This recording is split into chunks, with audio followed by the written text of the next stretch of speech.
That was Russian military blogger Vladlen Tatarsky.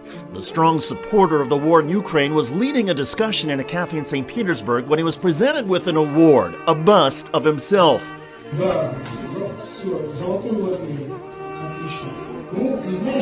Well, you know, he said, thank God I'm much prettier here. Yes, without the belly, as you asked, said a woman. Moments later, Tatarsky's belly was ripped apart. The bust had a bomb inside. The explosion killed Tatarsky and wounded 30 other people. Here's the view from a surveillance camera across the street.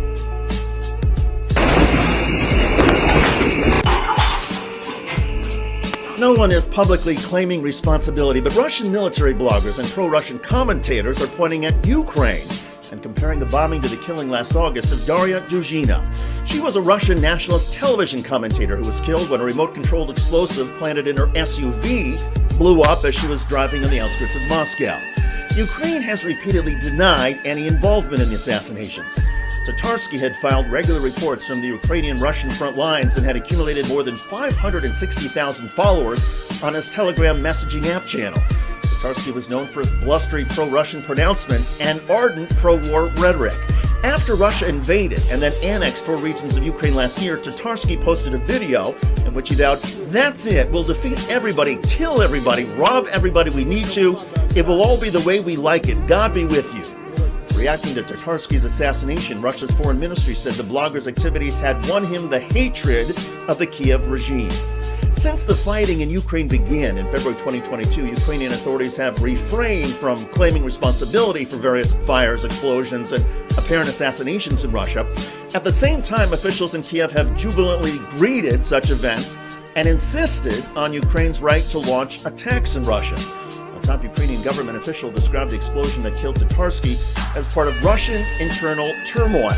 Ukrainian presidential advisor Mykhailo Podolyak wrote in English on Twitter, "Spiders are eating each other in a jar. Questions of when domestic terrorism would become an instrument of internal political fight was a matter of time." Russian military bloggers have played an increasingly prominent and influential role in the flow of information within Russia about the war against Ukraine. They've almost universally championed the goals of the war, but at times have criticized Russian military strategy. At the same time, Vladimir Putin's government has squelched down alternative voices opposing the war. Several Russian news outlets have been shut down, limiting the public's access to information, and hundreds of critics have been jailed. Did a Putin critic set the bomb that killed one of Russia's most popular pro-war bloggers? Russia's Interfax news agency is reporting that a St. Petersburg woman, Drava Tripova, has been arrested on suspicion of involvement in the bombing. The woman had previously been detained for taking part in anti-war rallies. A witness to the assassination said that another woman claimed credit for the bust and presented it to Tatarsky. The alleged bust creator and Tatarsky laughed and joked right before it exploded. The fact that this ruse and killing happened on camera probably is not an accident. By all accounts, the propaganda war between Russia and Ukraine and the actual violence have fused together. Russia, in particular, has taken great satisfaction over the public fears and anxieties among Ukrainian citizens.